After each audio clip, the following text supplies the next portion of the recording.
shawarma. Bang, yang tengah buat shawarma apa ni? Ada ayam, ada daging, ada kambing. Ada ayam, daging, kambing. Ya. Harga dia bermula dari RM7 untuk ayam dan daging. Ayam daging RM7, kambing RM9.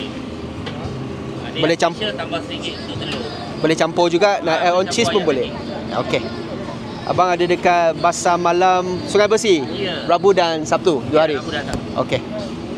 Nama kedai Shawarma Station. Jumpa abang ni.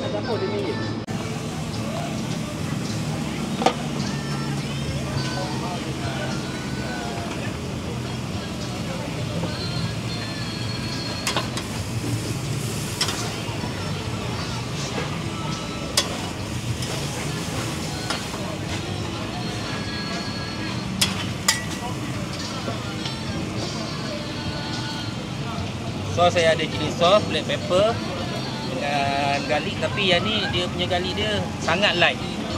Light garlic. Light. Dia tak ada heavy sangat. So dia punya rasa pun sikit-sikit je. Macam Arab punya garlic dia kuat kan? Ya. Ini untuk tekan orang Malaysia lah. Betul. Sebab budak-budak kadang-kadang dia betul suka yang garlic.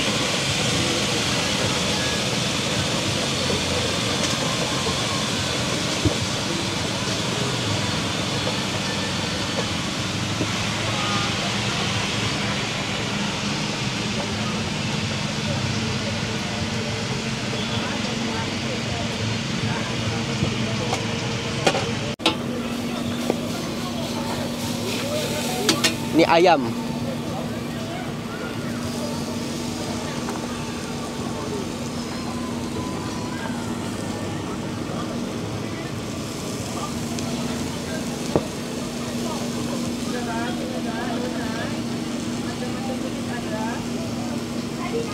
Mana berapa nama niaga ni? Dah lama dah? Since PKP. PKP dah lama juga lah tu. Lama jugalah. 4 tahun Lebih kurang. So memang sebab PKP start niaga shawarma. Sebab saya mula dulu kerja hotel. Kerja hotel, hospitality. Ya, tapi sebabkan PKP, so masa tu hotel banyak tutup. Itulah. Dan ini tak je lah. berniaga. Berniaga je lah. Sampai hari ni. Nak survive kena buat apa saja. Maksud dia ni okey lah, boleh buat sampai hari ni. Niaga slow lama-lama jadi minat pula. Ini sendiri punya. Dah malas dah nak kerja.